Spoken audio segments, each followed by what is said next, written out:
মনে হচ্ছে যে বিরক্ত হলে। আমি সৌভাগ্য হয়েছে আমার অনেক আগে সেখানে যাওয়া। এবছর তাদের ৭৫ বছর পূর্তি। অখণ্ড নাম গান শুনেছে পশ্চিমবঙ্গে হয়। নয়াগ্রামের কাছে একটি নাম উঠিয়ে হয়ে গেছে, গ্রামটার নাম বেড়া চাপা, কোথায় না বেড়া চাপা তো হুগলি, ওই বেড়া দিয়ে কিছু একটা, আমার কাছে এক্ষুনি মনে নেই। আচ্ছা, তাহলে এটা নয়াগ্রাম থানাতে পড়ছে। সেখানে আমি অনেক আগে গিয়েছি, এবছর যাও আমাকে অনেক আগে থেকে, মানে প্রায় ৫ মাস আগে বলেছেন ১৩, ১৪, ১৫, ১৪ তারিখে ওদের দোলের দিন মহোৎসব, সেখানে আমাকে বলতে হবে। ৭৫ বছর ধরে ওই নাম গান অখণ্ড, মানে ১ সেকেন্ডের জন্য বন্ধ হয়, কথা বলতে কই বিরক্তি তো নেই, ক্লান্তি তো নেই, বড়। আমি একদিন একটা পুরো রাত্রি ছিলাম ওখানে, সারা রাত বিনিদ্র, হাজারে হাজারে মানুষ। ওটা তো উড়িষ্যার বর্ডার, ফলে উড়িষ্যা থেকে ম্যাক্সিমাম, ঝাড়খণ্ড থেকে প্রচুর মানুষ এসছে।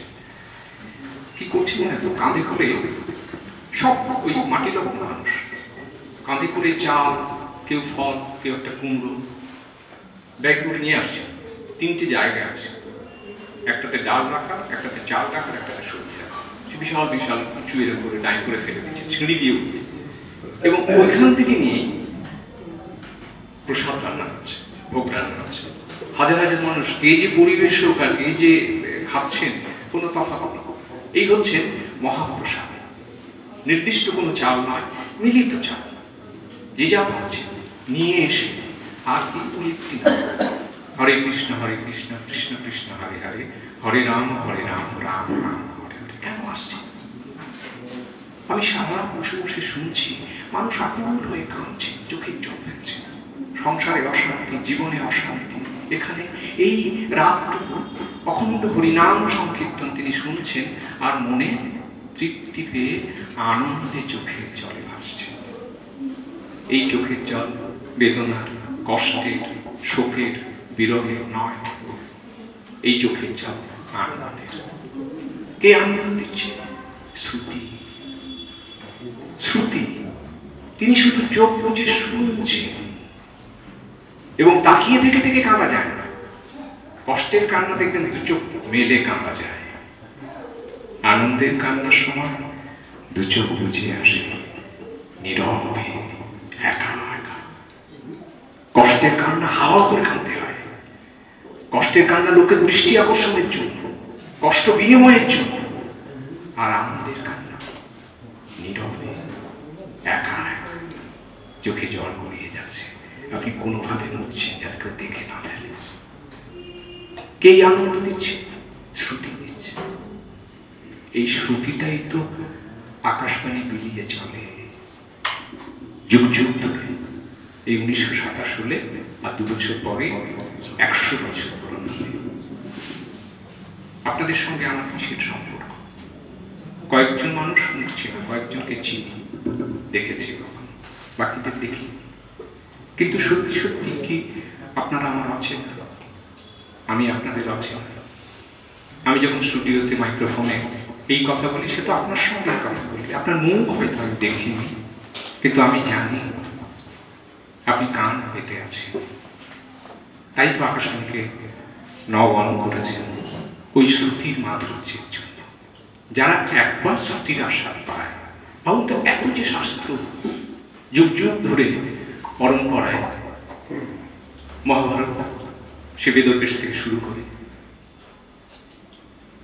সে তো শুনে শুনে একজন বলছেন আরেকজন শুনছেন। তখন কোথায় ছিল কাগজ কলম?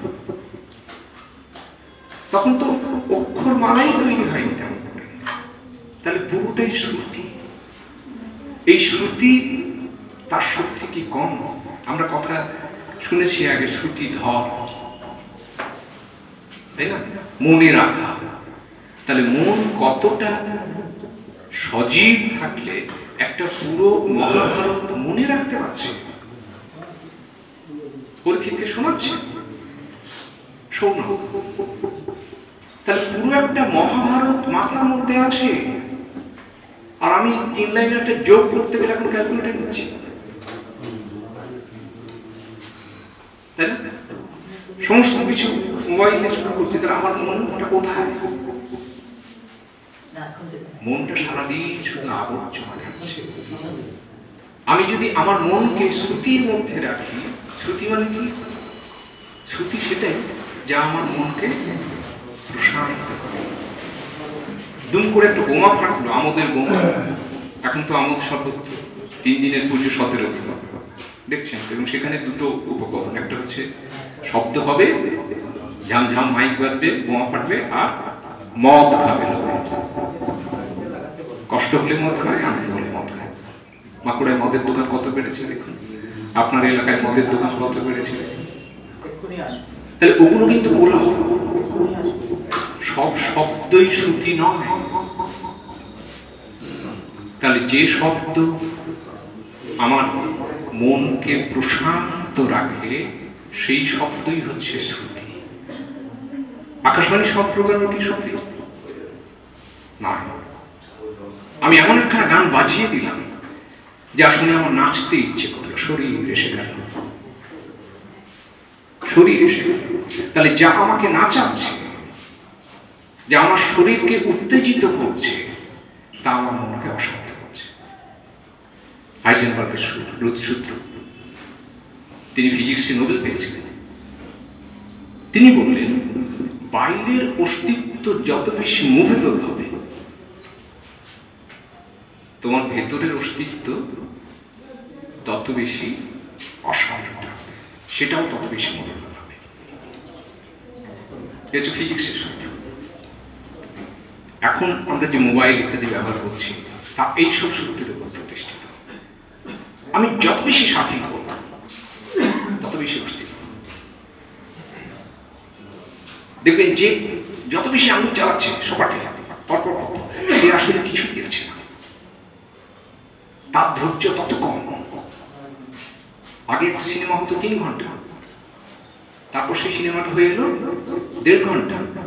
এখন মোবাইলে শর্ট রিল 2 মিনিট, কারণ 2 মিনিটের বেশি হলে তো তুমি দেখবে না, তোমার আঙুল চলবে, তোমার ধৈর্য নেই। টেকনোলজি কেমন করে বদলাচ্ছে। আগে গান 7 মিনিট 8 মিনিট, একটা ক্লাসিক্যাল প্রোগ্রাম মিনিমাম 8 ঘন্টা 35 মিনিট। আমাদের আকাশবাণী তো বাজানো হয়, তার তো চাপ হচ্ছে 28 থেকে 29 মিনিট রেকর্ডিং থাকে, আগে পিছিয়ে ঘোষণা থাকে। আপনার কোমর নাচানো গান চলবে 8 ঘন্টা ধরে? তাহলে সেই ভেবে তৈরি হবে যাতে কোমরে ব্যথাটা না হয়। 5 মিনিট পরে আবার একটা অন্য, আবার একটা অন্য, আবার একটা অন্য। প্রতি মুহূর্তে তো আপনাকে নতুন দিতে হবে। একটা গান তার আয়ু কদিন, এখনকার কথা বলছি। খুব উঠেছিল বারান্দায় রোদ, কবছর রোদ থাকে, তারপর ঢেকে যাবে, এখন আর কেউ উচ্চারণ করে। এত সিনেমা, এত গান হচ্ছে, কদিন চলছে দেখুন, কদিন চলছে। শারদীয় সংখ্যায় অন্তত 500 উপন্যাস বের হয়। কটা উপন্যাস দ্বিতীয়বার মানুষ পড়ছে? আপনাকে, আপনার তো লেখালেখি করে, আপনাকে কে বলেছে? একজন নাম বলুন যে এই শারদীয় সংখ্যাতে এই উপন্যাসটা পড়লাম, বাবা দারুণ লাগলো, একটু পড়ে দেখো তো। এই গল্পটা, এই পুস্তকটায় পড়লাম, এবারে পড়ে দেখো তো কেমন লাগলো। আমার কিন্তু দারুণ লেগেছে। এই যে বিনিময়, মানুষের ধৈর্য কমছে। ধৈর্য আসে কোথা থেকে? স্থিরতা থেকে। তাহলে মানসিক স্থিরতা কমছে। মানসিক স্থিরতা যদি কমে, আমার মন যদি অস্থির থাকে, তাহলে আমি তো জগৎকে অস্থির দেখব। আমি জগৎকে এখন দেখছি ক্যাজুয়াল। সেখানে হরে কৃষ্ণ 16 মাত্রার নাম গান নতুন দিতে হচ্ছে না, যুগ যুগ ধরে মানুষকে বশীভূত করে রাখছে, মানুষের মনকে ধ্রুব করে রাখছে। তারা আমাকে বুঝতে হবে কোনটা শ্রুতি আর কোনটা কোলাহল, কোনটা শুনবো আর কোনটা শুনবো না। আমার শোনার জন্য কি লাগে? কান লাগে, আর কি লাগে? মন মন নাই। এই যে আমার কথা বলছি, সবাই কি শুনছেন? কেউ হয়তো শুনছেন না। কেন? তার কান তো খোলা, মনটা নেই। এই মন দিয়ে শুন, মাস্টারমশাই বলেন। তাহলে মনটা হচ্ছে আসল। আমার মন ডিসাইড করবে আমি কোনটা শুনবো কোনটা শুনবো না। আমার মন ডিসাইড করবে আমি কোনটা দেখবো কোনটা দেখবো না। আরে বাবা এটাই যুগ, এটাই তো করতে হবে না। মনটা তোমাকে নিয়ন্ত্রণ করতে হবে। মনটাই যদি আমি নিয়ন্ত্রণ করতে পারি, এই এত আচ্ছা একটু কম, মনটাকে যদি আমি নিয়ন্ত্রণ করতে পারি তখন বোঝা যাবে যে আমি কে। এর কি যথার্থ 5 লাইনের 3 লাইনের 2 লাইনের উত্তর থাকে? আগে তুমি নিজেকে স্থির করো, স্থির করো, স্থির করো। যদি স্থির করতে পারো, যদি মন থিতু হতে পারে, তাহলে তখন একটা নিজের পরিচয় পাওয়া যায়। সেই পরিচয়টা আমি অফিসের ক্লার্ক কি ব্যাংকের ম্যানেজার কি স্কুলের শিক্ষক তাতে পাই। সেই পরিচয়টা দেখবেন এমন একটা পরিচয় যা আনন্দ পায়। তখন পরিচয় হয়ে যায় আমি শিল্পী, আমি কবি, আমি এটা পারি। অর্থাৎ আপনি যখন সৃজনে থাকেন, আমার গাছ লাগাতে ভালো লাগে। অথচ আমাদের দুর্ভাগ্য কি জানেন, আমাদের এই ভালো লাগার যে জায়গাগুলো যেখানে আমি থাকি, আমি মানে আমার ভেতরের আমি থাকি, মজে থাকি, সেই মজে থাকার জায়গাটাই আমরা সবচেয়ে কম থাকি। মনের খোঁজটা আমরা নিতেই চাই না। পারিপার্শ্বিক পরিস্থিতি, রাষ্ট্র, এই যে সংখ্যের কথা বলছি, সংখ্যে আমি প্রথম শুনি, শঙ্খ বোধহয় মনে আছে, সাবরাকোন থেকে বলছি ফোন করতে, আমি তখন এটি শঙ্খ অধিকারী, তাই না? সাল মনে আছে? শঙ্খ 2012-13 হয়, রেগুলার পড়ি। তাহলে ওই যে 10টা মতামত, এই অসাধারণ। তখন ফোন করতাম, আমি তখন অনেকগুলো 4টে কি 5টা সিরিজ প্রোগ্রাম করতাম প্রতি বৃহস্পতিবার ভোরাই। প্রতি বৃহস্পতিবার ভোরবেলা 1 ঘন্টা আমার স্পিরিচুয়াল প্রোগ্রাম। সেখানে চেতনার রং, যেটা নিয়ে আমি সম্মান করি। ও গঙ্গা প্রজেক্ট তখনও হয়নি। আমি স্বামী আনন্দের সঙ্গে আমার দেখা হয়েছে, সাক্ষাৎ হয়েছে উত্তরকাশীতে। তখন ও গঙ্গা বলে একটা প্রোগ্রাম থাকতো, গঙ্গা স্তুতি, একদম গঙ্গোত্রী থেকে গঙ্গাসাগর পর্যন্ত সিরিজ একটা। এইসব অনুষ্ঠানে শঙ্খ তখন ফোন করতে, আজ রাতে অনুষ্ঠান করতাম শঙ্খ করতে।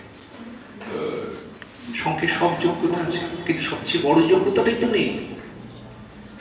শিক্ষক হতে গেলে মেরুদণ্ডহীন হতে হবে, সেই যোগ্যতাটাও নেই। শিক্ষক হতে গেলে চোর হতে হবে, ওই যোগ্যতাটাও নেই। ও চোর হতে পারে, তাই শিক্ষক হতে পারে। 2-4 জন ব্যতিক্রম মানুষ নিশ্চয়ই শিক্ষক আছে, কিন্তু অধিকাংশই চোর। যার জন্য আজকে অবস্থা, স্কুল থেকে শিক্ষা উঠে গেছে, মিড ডে মিলের চাল পর্যন্ত চুরি করে নিচ্ছে। এত অসততা, এত খিদে, আরে ভিক্ষে কম। আদালত পর্যন্ত প্রমাণ করতে পারছে না চোর, দাঁড়িয়ে দাঁড়িয়ে দেখছি, আপনিও জানেন ওটা চোর, কিন্তু প্রমাণ করা যাচ্ছে না। এমন করে চুরি করতে শিখেছে, এমন করে সত্যিটাকে মিথ্যে বলে গুলিয়ে দিতে শিখেছে। আপনার পাড়াতেও আছে, বাঁকুড়াতে চোর নেই? আপনার এই পাড়ায় কোন চোর নেই? না এই কর্পোরেশন চোর? আজকে না, আমারও শিক্ষক হওয়ার ইচ্ছে ছিল, জানেন তো। আমিও গ্র্যাজুয়েশন বিএড করেছিলাম, প্রথম যে শিক্ষক হব পারি। তখন পার্টি অফিসের হ্যাঙ্গারে ঝোলানো মেরুদণ্ড, পার্টি অফিস তখন তো সবাই কমরেডটাই শিক্ষক। ধস সেখান থেকে, আমি তো বলি বছর সেখান থেকে শুরু হয়েছে, আর এখন দুর্গন্ধ ছুটছে। সমাজে শিক্ষকদের দাঁড়িয়ে দেখুন, ওই যে প্রশান্তি ঘোষ কোন শিক্ষকের মধ্যে আছে? সততা কতজনের মধ্যে আছে? আমি ভুলে বলতে পারি আমি সৎ, অথচ দেখুন প্রতিটি মানুষ জন্মগতভাবে সৎ, প্রতিটি মানুষ, প্রতিটি শিশু জন্মগতভাবে সৎ, কে তাকে অসৎ করে? প্রতিটি মাতৃগর্ভ আসলে দেব গর্ভ, দেবতার সন্তান, দেবতার জন্ম দেয়। প্রতিটি শিশুই তো দেব শিশু। আমরা বলতে পারি সমাজে প্রত্যেকে সৎ, কেন? আমার কোনো দায় নেই, আমার কোনো দায় নেই। চারপাশে আসতো এত সততা আমি গা মাছিয়ে চলবো, সেই দায় পালন করে আমার সাথে। একদিন সকাল থেকে ভোরবেলা থেকে রাত্রি পর্যন্ত অনুষ্ঠান শুনুন, তার জায়গাটা শুনুন, অনুষ্ঠানের ফ্লেভার, তার দৃষ্টিভঙ্গি, দেখবেন প্রতি মুহূর্তে মানুষকে বলে চলেছে আসত তুমি অসৎ থেকে সৎ হও, তুমি অন্ধকার থেকে আলো এসো। এই তো শ্রুতির কাজ। সেই শ্রুতি প্রতিষ্ঠান সুযোগ পাওয়া গেছে, সুযোগ দিয়েছে। হয়তো হয় না মন্দিরে থাকতে থাকতে মরা মরা বলতে বলতে রাম রাম, হয়তো সেই কাজটুকু করতে গিয়ে, সেই আনন্দের সন্ধানের কাজ করতে গিয়ে জীবন আনন্দময়।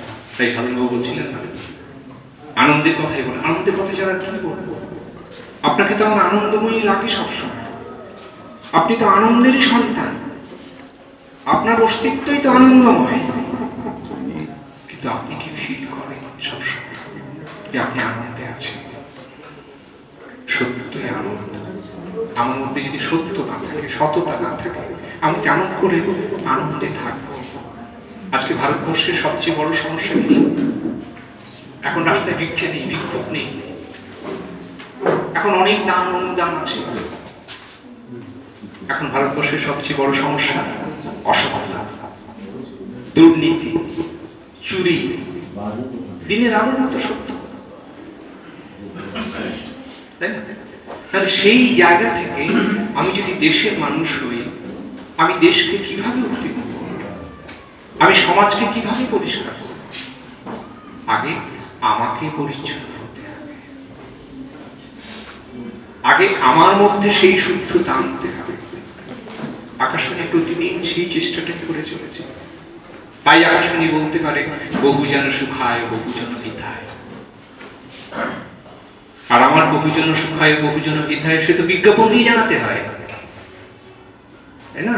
আমি 10,000 টাকার কাজ করলে 10 লক্ষ টাকার বিজ্ঞাপন দিয়ে প্রকাশ করি। সেটা ব্যানারে হোক, সেটা খবর কাগজে হোক, সেটা সংবাদ। যেখানে যত বেশি বিজ্ঞাপন সেখানে তত বেশি ফাঁকি। বাজারে মাছ ওলা বেশি বেশি ডাক দেয়, যার মাছ পচা সেই তো বেশি বেশি ডাক দিয়ে ডাকে। তাহলে আমাদের উন্নয়ন, আমাদের অগ্রগতির বিজ্ঞাপন এত বেশি, সে বিজ্ঞাপন আমি টের পাচ্ছি, মানে আমার সেই উন্নয়ন টের পাচ্ছি না। আমার আত্মিক উন্নয়ন কি হচ্ছে? আমার ভেতরের উন্নয়ন কি হচ্ছে? আমি কি সত্যিকারের আনন্দময় হয়ে উঠতে পারছি? শ্রুতি এই কাজটুকু করে, আমরা সেই বার্তাটুকু ছড়িয়ে যাই। আপনি আনন্দের সন্তান, আনন্দে থাকুন, আনন্দের সন্ধান করুন, আনন্দ বেরিয়ে যান। এটুকুই আমাদের বার্তা। বার্তা